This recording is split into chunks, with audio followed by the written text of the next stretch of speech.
읽었습니다. 민수기를 우리가 읽어오면서 주님께서 우리에게 베푸시고자 하는 일들이 자꾸 생각나게 하시고, 시대는 흘렀지만 지금 이 시간에 교회를 통해 우리가 하나님 앞에 행하는 모든 일들이 그 모습 가운데 나타날 수 있도록 인도하여 주시옵소서. 이제 광야 생활을 준비하고 출정 가운데 준비케 하신 모습이 어찌 보면 지금 우리들의 삶 가운데 열매 맺는 그런 모습일 줄 압니다. 눈을 열어주시고 귀를 열어주시고 우리의 심령을 열어주셔서 그 기이한 법을 밝히 볼 수 있도록 인도하옵소서. 함께 하심을 믿고 감사드리며 예수님의 이름으로 기도합니다. 아멘. 네, 오늘 레위인과 거룩한 산제물이란 제목을 잡았습니다. 민수기를 쭉 읽어오면서 이제 10장의 광야 생활의 출정을 하게 됩니다. 이제 아직 9장이 남아있지만 9장은 6월절로 지키게 되고 6월절로 하나님께 예배하는 동안 하늘에는 구름 기둥과 불 기둥으로 임재의 모습을 보여주는 것도 우리가 살펴볼 수 있습니다. 그렇게 준비하는 과정 가운데 숫자를 세아리게 하고 자기의 진의 자리를 다 파악하게 하고, 그리고 거룩함의 백성으로서 갖춰야 할 일들을 계속해서 레위기나 출애굽기의 말씀대로 그대로 그것을 민수기에도 한 번 더 번복하면서 강조합니다. 그리고 지난번 7장에서는 특별히 거기에 참여한 모든 백성들이 지파별로 하나님께 예물 드리는 큰 행사들을 목도했습니다. 그것은 이제 광야 생활 중에 벌어질 일들을 준비케 하시며, 그리고 하나님 앞에서 내가 이렇게 헌신되는 그 모습 하나하나를 상정해서 생각해 볼 수 있었던 대목입니다. 그리고 이제 오늘 8장에 이르러서 12지파가 다 하나님 앞에 이렇게 받침이 되는 것들을 7장에서 살펴봤다면, 오늘은 이제 레위인들이 하나님께 이렇게 바쳐지는 모습, 그것들을 그려놓고 있습니다. 근데 하나 읽으면서 여러분들이 느끼셨겠지만, 처음에 1절부터 4절까지 갑자기 등대 이야기를 하는 것들이 조금은 이상했을 수도 있습니다. 원래 지성소 앞에 성소에 떡상과 분향단과 등대가 이렇게 위치하게 됐는데, 그 중에 등대만 이렇게 유독 이렇게 이 네 개의 절을 통해서 이렇게 얘기하고 있는 부분이 무슨 이유일까, 이런 생각을 또 해보게 됩니다. 레위인의 책무와 연관이 있다는 생각이 먼저 들었고요. 그리고 그 레위인들 중에서 아론의 자손이 그 등대를 관리하게 돼 있죠. 그 안에서 이루어지는 불을 다 관리하게 돼 있습니다. 그런 측면으로 강조점을 둔 것으로 생각이 들면서, 어찌 보면 레위인들이 차지할 여러 가지 하나님 앞에서의 일들이 조금은 더 부각되는 입장으로 생각해 볼 수가 있습니다. 그리고 8장을 읽으면서 조금은 오늘 제목에서 연관되어 있듯이 거룩한 산제물로 우리가 살아야 한다는 그런 신약의 명제들이 있는데, 로마서 12장의 말씀에 나타난 너희는 거룩한 산제물이라는 표현이 어찌 보면 지금 우리가 읽은 민수기 8장에 나오는 일들로 연관해서 생각해 볼 수 있겠다, 이런 얘기도 상정해 볼 수 있습니다. 그리고 지금 1절부터 4절까지 있는 등대의 이야기도 지금 이 시대를 살아가는 우리들에게 예수님께서 미션으로 주신 너희는 세상의 빛이란 명제와 연관시켜서 또 생각해 볼 수가 있을 것 같습니다. 그래서 그런 연관성을 조금 상정해 놓고 오늘 본문을 좀 살펴보도록 하겠습니다. 여호와께서 또 모세에게 일러 가라사대 아론에게 고하여 이르라. 등을 켤 때에는 7 등잔을 등대 앞으로 비치게 할지니라 하시매. 출애굽기나 레위기를 통해서 자세히 설명한 부분임에도 불구하고 여기에 등장하게 되는데, 아까 표현했듯이 아론의 자손은 이 일을 맡게 되어 있습니다. 제사장들이 그 일을 맡게 됐는데, 아론은 지금 과거를 가지고 있는 남자예요. 출애굽기를 통해서 금신상도 만들었고, 그 일로 인해서 많은 백성들이 도륙당하는 일들도 겪었습니다. 그리고 그 어떤 권위가 다 무너져 있는 상황일 수도 있습니다. 그리고 7장에서 이렇게 펼쳐졌던 여러 가지 그 하나님께 봉헌하는 그 의식 가운데 아론은 아마 조금은 더 소외된 입장이었을 거라는 생각도 듭니다. 왜냐하면 사고 친 자였기 때문에. 그리고 불을 맡았는데 그 아들이 잘못해서 또 아들이 죽임을 당하는 일도 벌어졌지 않습니까? 근데 그런 일들 때문에 아마 아론이 조금은 더 이렇게 절망 가운데 있었을 수 있습니다. 그래서 유독 8장에 아론에게 구해서 이 일을 요 네 절을 통해서 이렇게 등장시킨 것을 보면 아론에게 어떤 미션을 앞으로 너의 활약을 기대하며 이렇게 밀어주는 하나님의 의도도 있지 않았나 이런 생각도 해보게 됩니다. 그리고 등을 켤 때에는 7 등잔을 등대 앞으로 비치게 할지니라 라고 이렇게 시작하는 부분, 여기에 빛을 비치라 라는 표현을 우리는 좀 눈여겨볼 필요가 있습니다.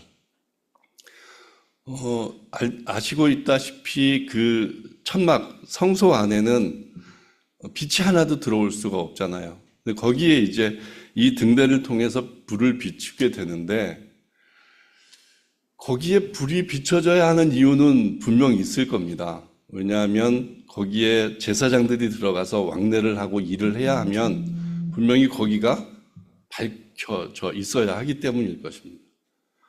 그런데 하나님 입장에서 그게 과연 필요했을까 이런 생각도 엉뚱하게 해보게 됩니다. 굳이 빛이 필요하지 않으셔도 모든 걸 하실 수 있는 분이니까요.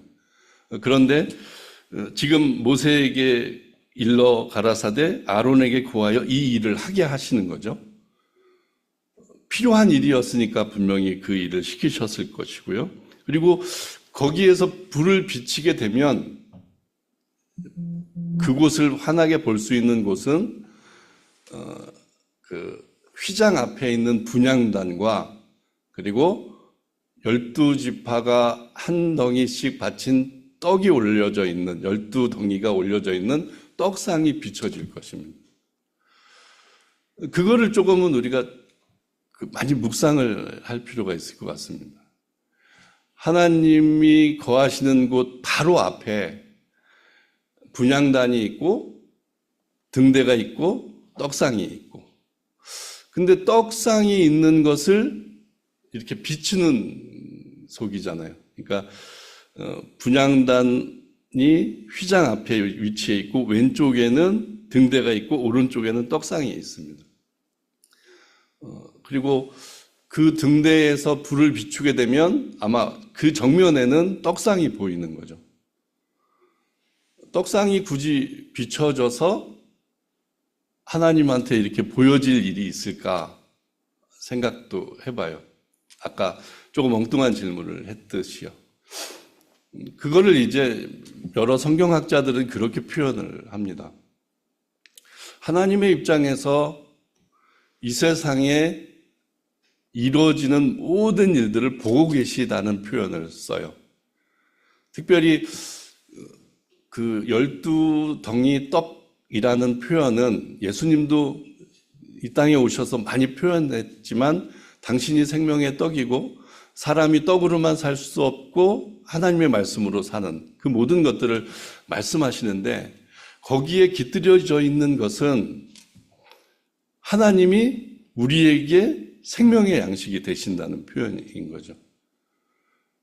물론 육신이 필요해서 만나도 내려주셔서 만나도 먹게 하고, 또 음식을 먹게 해서 이 생명을 영위케 하시는데 그 모든 것들을 하나님이 보고 계시다는 거예요. 특별히 12지파가 한 덩이씩 바친 그 떡을 바라보시면서 하나님은 우리의 모든 것들을 보고 계신다라고 이렇게 해석하는 일들을 하고 있습니다. 분명히 굉장히 와닿는 말씀이라는 생각이 듭니다. 그 임재 아래 이렇게 내려보시는 것, 그리고 거기에서의 빛의 역할. 그 빛은 이제 또 예수님으로까지 생각을 해볼 수 있잖아요. 예수님이 그곳에서 역할하셨던 것은, 상징적으로 역할하셨던 것은 이 땅에 오셔서 빛으로 오셔서 우리를 밝히시고 우리를 살리신 일로 상정해 볼 수 있는데, 그 빛의 역할을 그 안에 눈앞에 두고 계셨던 거예요. 그래서 그 빛의 역할을 아론의 자손이 담당하게 했고 레위인들이 감당하게 했고, 그리고 신약시대에 그 빛의 역할을 빛으로 오신 예수님이 그 모범을 보이게 하셨고, 그리고 그 예수님을 통해 구원한 백성들이 이제 그 빛의 역할을 감당하게 하시는 그 일들로 우리는 연관해서 또 생각해 볼 수가 있습니다.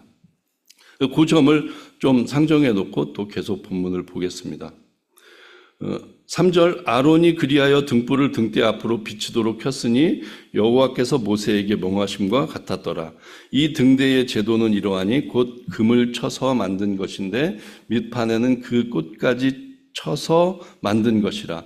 모세가 여호와께서 자기에게 보이신 식양을 따라 이 등대를 만들었더라. 아까 그 아론에게 부여해 주신 이 미션을 더 강조하면서 아론에게 힘을 실어준 그 의미를 한번 생각해 보시고, 그 다음에 그 성소 안에 이제 앞으로 펼쳐질 일들을 생각하시면서 그 등대의 역할, 그리고 그걸로 파생된 여러 가지 성경적인 그리고 구속사적인 여러 가지 의미들을 이렇게 연관해서 생각해 보시면 여기에 갑자기 등대가 등장해서 이렇게 우리들에게 보여지는 그 의미를 조금 연관해서 생각해 볼 수가 있습니다. 그 빛의 존재와 거기에 그 우리의 모든 것들을 확인하고 계시는 하나님의 눈, 시선을 생각하시면서 요 점을 좀 묵상해 보시기 바랍니다. 그리고 5절부터는 이제 아까 말씀드린 대로 레위인들이 하나님한테 바쳐지고 봉헌되고 직임이 이제 이루어지는 그 순간들을 하나님이 일일이 기록하고 있습니다. 그래서 5절 그것도 한번 살펴보도록 하죠. 5절, 여호와께서 모세에게 일러 가라사대 이스라엘 자손 중에서 레위인을 취하여 정결케 하라. 무슨 일이 있을 때 정결케 하라라는 표현은 앞으로 벌어질 일을 준비케 하시는 일이죠. 그 일들을 그런 느낌을 받을 수가 있습니다. 근데 정결케 한다는 의미 가운데 그 제의식 속에는 물두멍이라는 것이 있습니다. 그 물두멍을 통해서 제사장들이 이제 제사를 집전하기 전에 물두멍에 자신을 찢고 제물을 씻고 하는 그런 계율이 있거든요. 근데 그럼에도 불구하고 여기에는 특별히 곧 속죄의 물로 그들을 뿌리고 뭐 이런 표현을 한 거 보면 굉장히 엄밀하게 엄중하게 이 일이 진행됐음을 알 수 있습니다. 너는 이같이 하여 그들을 정결케 하되 곧 속죄의 물로 그들에게 뿌리고 그들로 그 전신을 삭도로 밀게 하고 그 의복을 빨게 하여 몸을 정결케 하고. 굉장히 의식이 있고 의식적이고 많은 사람들로 하여금 경건케 하는 그런 일들, 그런 분위기를 느낄 수 있습니다. 여기서 속죄의 물이라는 것을 조금 생각해 봐요. 우리는 지금 세례를 받는데 물로 이렇게 하는 그런 일로 우리의 그 세례 의식을 통한 구원 뭐 그런 것들을 지금 생각해 볼 수 있잖아요. 근데 그들도 속죄의 물을 통해서 속죄를 한다는 그런 의미를 여기서 다루고 있습니다.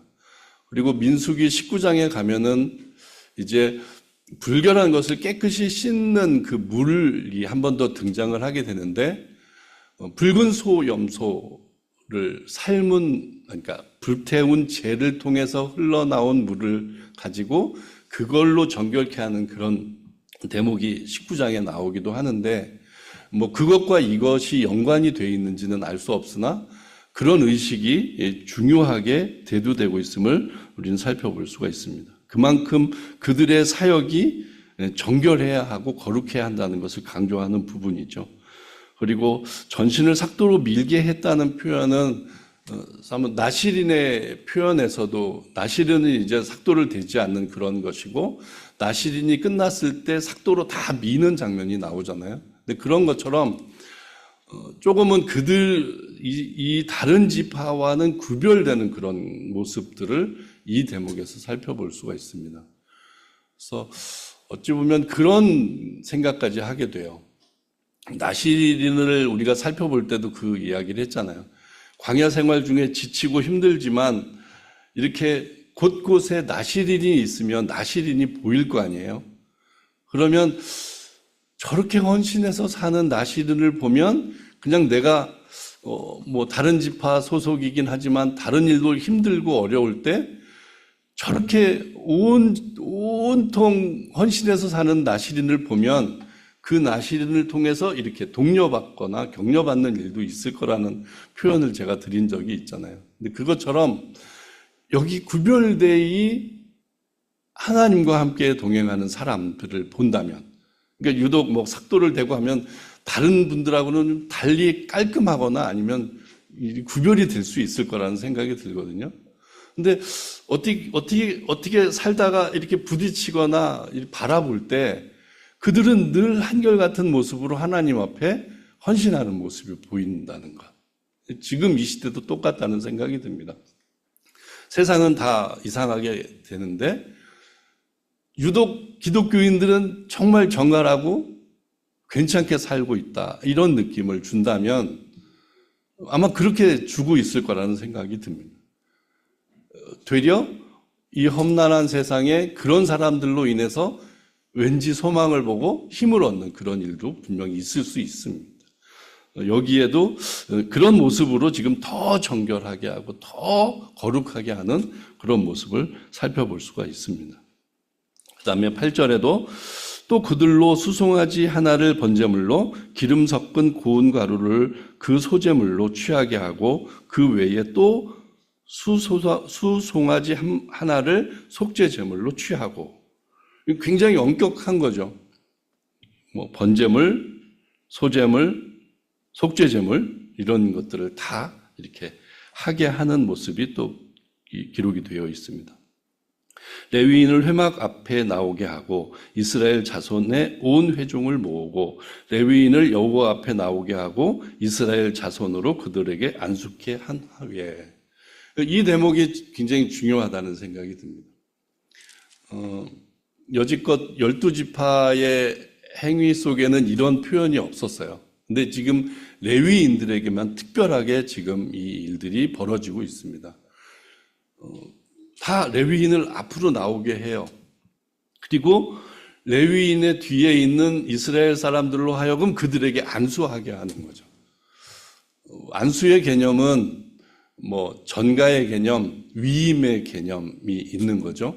그래서 제물에게 안수할 때에는 내 죄를 그 제물에게 전가하는 일이 되고, 어떤 내 직임의 모든 권한을 너에게 준다 이런 개념으로 할 때는 그 두 가지 다 의미가 있다는 생각이 드는데, 특별히 레위인을 향해서 안수했다 하면 여기 계속 읽으면서 우리가 느끼셨겠지만 출애굽했을 그날, 그 장자가 죽임 당하는 그날, 이스라엘 장자가 다 살아남으로 해서 이루어진 일들, 그것들이 다 연관지어서 되어 있는 거죠. 죽을 수밖에 없는 사람이었는데 누군가 어린 양의 희생으로 살아나게 됐고, 그리고 거기에 죽임당한 모든 사람들을 대신해서 레위인들이 하나님의 것으로 취해졌고, 이 모든 일들이 이 위임과 전가에 연결이 되어 있습니다. 그것들을 생각해 보면서 더 보시죠. 안수한 후에 11절 아론이 이스라엘 자손을 위하여 레위인을 요제로 여호와 앞에 드릴지니 이는 그들로 여호와를 봉사케 하기 위함이라. 그렇게 한 것은 하나님께 봉사케 하기 위함이라고 분명하게 기록이 되어 있죠.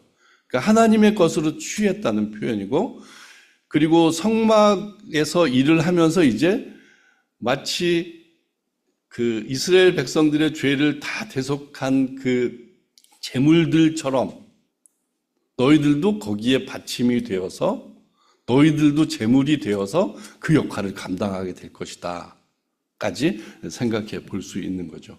그리고 요제로 드린다는 표현을 아무 데서나 쓰진 않고요. 요제를 드릴 때는 그 하나님과 우리의 관계를 상정할 때, 그러니까 화목제물에 특히 요제를 많이 쓰게 됩니다. 요제를 할 때는 성소를 향해서 그리고 번제단을 향해서 이렇게 이제 왔다 갔다 하면서 이렇게 흔드는 모양이거든요. 근데 그것은 하나님께 마치 그런 하나님 겁니다 막 이렇게 하는 표현이라고 어떤 성경학자는 표현하기도 해요. 그러니까 요제의 의미가 그런 것입니다. 받아주십시오 뭐 이런 거죠. 그렇게 해서 이제 그렇게 하는 것들을 성경에 낱낱이 기록하고 있습니다. 그리고 12절에도 레위인으로 수송아지들의 머리에 안수케 하고 내가 그 하나는 속죄 제물로 하나는 번제물로 여호와께 드려 레위인을 속죄하고 레위인을 아론과 그 아들들 앞에 세워 여호와께 요제로 드릴지니라. 자, 그리고 이제 이스라엘 백성들이 레위인을 안수했고 그 다음에 레위인으로 수송아지와 머리에 안수하게 했고 이 세레모니를 계속 더 깊이 들어가셔야 합니다. 그래서 대표성 그리고 그 값으로 사는 그 모든 일들, 예수님이 우리를 구원하신 그 사역과 다 연관이 있는 것으로 여러분들이 생각하시면 좋을 것 같습니다. 레위인을 아론과 그 아들들 앞에서 세워 여호와께 요제로 드린다는 표현. 그러니까 대신 속죄하고 대신 이렇게 정결케 된 자들이 또 하나님께 바쳐지는 그 모습을 또 생각해 볼 수 있는 겁니다. 14절에 또 그 이유를 설명하고 있어요. 너는 이같이 이스라엘 자손 중에서 레위인을 구별하라. 그리하면 그들이 내게 속할 것이라. 구별하여서 너 속하게 됐다는 표현인 거죠. 내 것으로 취했다는 표현인 거예요. 그것을 계속 붙들으셔야 합니다. 그리고 그들이 회막에 들어가서 봉사할 것이니라. 그들은 이스라엘 자손 중에서 내게 온전히 드린 바 된 자라. 이스라엘 자손 중 일절 초태생 곧 모든 처음 난 자의 대신으로 내가 그들을 취하였나니. 이것은 출애굽 때 그때의 일들을 다 이렇게 설명하고 있는 거죠. 이스라엘 자손 중에 처음 난 것은 사람이든지 짐승이든지 다 내게 속하였음은 내가 애굽 땅에서 그 모든 처음 난 자를 치던 날에 내가 그들을 내게 구별하였음이라. 이러므로 내가 이스라엘 자손 중 모든 처음 난 자의 대신으로 레위인을 취하였느니라. 그들이 이제 그냥 막 얘기하면 내 재물이야 이런 표현이 내 재물이야. 근데 아까 이제 제목하고 잠깐 연관해서 생각해 보죠. 이 대목에서 우리는 거룩한 산 제물이란 표현으로 얘기하고 있어요. 근데 산 제물은 말이 이게 맞지 않잖아요. 제물은 죽어야 돼야 그래야 제물인 거죠. 그러니까 하나님께 바쳐져서 뭐 다 태워지고 다 흔적도 없이 사라져야 사실 그것이 진짜 제물인 겁니다. 근데 성경에 산 제물이라고 살아있는 제물이라고 표현을 한 거예요.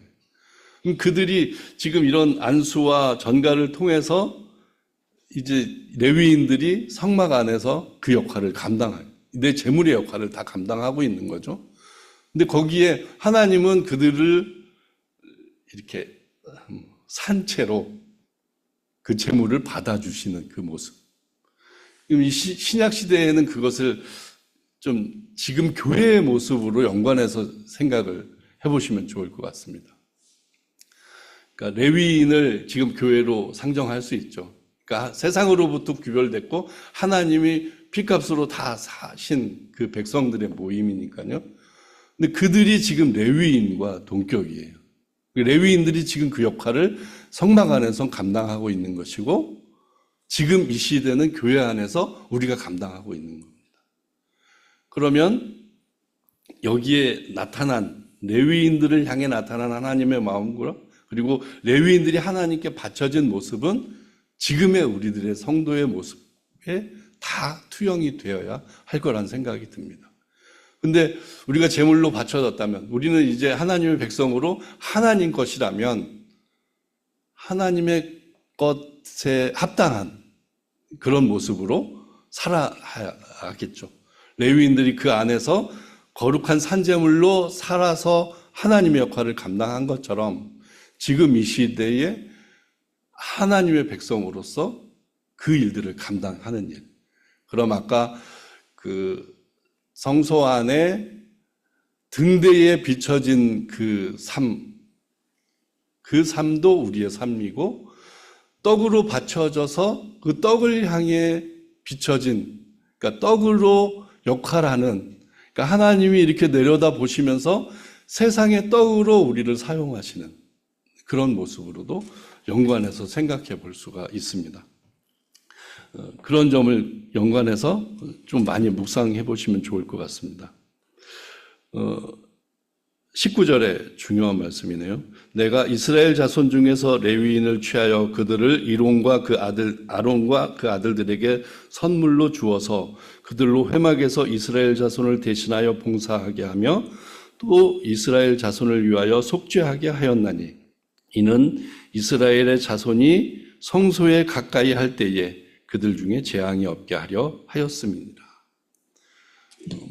계속 이렇게 묵상을 해보면 지금 우리들의 삶 가운데 다 투영되는 삶인 거죠. 우리로 이 세상에 복음을 전파케 해서 하나님의 나라를 확장하는 일들이 다 그때 레위 자손들이 했던 일하고 다 연관을 시켜서 생각을 해볼 수가 있는 거죠. 하여튼 일주일 내내 이 말씀을 좀 묵상해 보시기 바랍니다. 계속해보죠. 모세와 아론과 이스라엘 자손의 온 회중이 여호와께서 레위인에게 대하여 모세에게 명하신 것을 다 쫓아 레위인에게 행하였으되 곧 이스라엘 자손이 그와 같이 그들에게 행하였더라. 정결식을 그렇게 했다는 것을 마무리 짓고 있습니다. 그리고 레위인이 이에 죄에서 스스로 깨끗게 하고 그 옷을 빨매 아론이 그들을 여호와 앞에 요제로 드리고 그가 또 그들을 위하여 속죄하여 정결케 한 후에 레위인이 회막에 들어가서 아론과 그 아들들의 앞에서 봉사하니라. 여호와께서 레위인의 일에 대하여 모세에게 명하신 것을 쫓아 그와 같이 그들에게 행하였더라 라고 지금 이제 출정을 앞두고 그 성막을 다 세팅하고 이제 그 진영을 다 준비하고 그리고 특별히 레위인들을 향해서 레위인들로 다 헌신을 하게 하고 그 일들의 직무를 다 확인하고 한 다음에 이렇게 정리를 해주시는 것을 생각해 볼 수가 있습니다. 23절도 보죠. 여호와께서 또 모세에게 일러 가라사대 레위인은 이같이 할지니 곧 25세 이상으로는 회막에 들어와서 봉사하여 일할 것이요 50세부터는 그 일을 쉬어 봉사하지 아니할 것이나 그 형제와 함께 회막에서 모시는 직무를 지킬 것이요 일하지 아니할 것이라. 너는 레위인의 직무에 대하여 이같이 할지니라. 20세 이상을 모든 군사로 다 불러내신 모습이지만 특별히 레위인은 25세에 불러요. 그리고 25세부터 30세까지 훈련합니다. 그러니까 바로 어떤 역할을 주어지지 않고 이렇게 훈련하는 기간을 갖고 30세부터 본격적인 일들을 감당해요. 그러니까 30세부터 50세까지 정말 중요한 왕성한 시기에 그 일을 감당하게 하시는 것을 살펴볼 수 있습니다. 그리고 50세 이후에는 뭐 관리하는 일도 좀 더 하고 그런 일들을 여기서 엿볼 수가 있습니다. 자, 이제 오늘 8장의 말씀은 다 살펴봤습니다. 여기서 아까 이게 설명이 잘 되진 않은 것 같지만 분명하게 지금 이 시대에 우리들의 거룩한 산제물로서의 삶을 상정해서 생각해 볼 수 있는 것을 여러분들이 꼭 기억하시고, 예수님께서 강조하셨던 나는 빛이다, 너희는 세상의 빛이다, 이렇게 표현했던 그 모습을 아론이 담당했던 그 성소 안에 등잔대를 관리하는 것, 그리고 거기에서 빛의 역할, 그것들로 이렇게 연관해서 우리들의 삶을 한번 상정해 보시고, 그리고 레위인들이 하나님께 바쳐지는 여러 가지 퍼포먼스를 통해서 예수님의 이 땅에 오심까지, 그리고 그 예수님의 사역을 통해서 구원받은 우리들의 삶, 그리고 우리를 부르셔서 우리로 맡겨주신 이 일들까지 다 연관해서 생각해 보시면 로마서에 그렇게 강조했던 너희는 거룩한 산제물이다라고 했던 그 모습이 조금 더 명확해질 거라는 생각이 듭니다. 이제 이 일이 다 세팅이 된 다음에 9장의 유월절로 연결이 돼요. 그리고 그 1년 전 애굽에서 있었던 그 출애굽의 유월절과 그리고 이제 본격적인 광야 생활을 앞둔 유월절의 모습이 또 어떤 차이가 있고 어떤 모습으로 하나님은 더 현현하시는지 그런 것들도 한번 미리 생각을 해보시면 좋을 것 같습니다. 민수기의 장점은 우리들의 모습을 다 발견하는 것이라는 말씀을 드린 적이 있습니다. 우리들의 위치, 자리를 알게 하고 우리들의 사역을 발견하게 하고, 그리고 이제 조금 더 나아가면 우리들의 삶을 발견하게, 우리들의 불만과 우리들의 하나님 앞에서의 거역함을 발견하게 되는 그런 장이거든요. 그래서 민수기를 늘 묵상하시면서 내 신앙의 모습을 찾아가는 저와 여러분 되시기를 주님의 이름으로 부탁드립니다. 기도하겠습니다. 하나님 아버지 감사합니다. 오늘 민수기에 기록된 레위인들을 하나님께서 취하시는 것, 그리고 그렇게 헌신되어지는 것, 그리고 그것을 위해 정결케 되고 그리고 하나님의 식양대로 이렇게 이루어지는 이 모든 과정을 우리가 살펴보았습니다. 그 당시에 있었던 일로만 생각하기에는 너무 많은 생각들을 우리에게 떠올려 주십니다. 우리의 신앙의 모습 발견하게 하옵소서. 우리는 어떤 사람인지 우리의 자리를 발견하게 하시고 우리의 정체성을 발견하게 하시고, 그리고 매일매일 주님 앞에 살아가는 우리들의 진 모습들이 발견되게 하여 주시옵소서. 그래서 늘 부족하고 연약한 우리들이지만 말씀 때문에 조금 더 변화되고 말씀 때문에 더 온전하게 세워지는 우리가 되게 하옵소서. 늘 우리와 함께 하심을 믿고 감사드리며 예수님의 이름으로 기도합니다. 아멘. 찬송가 47장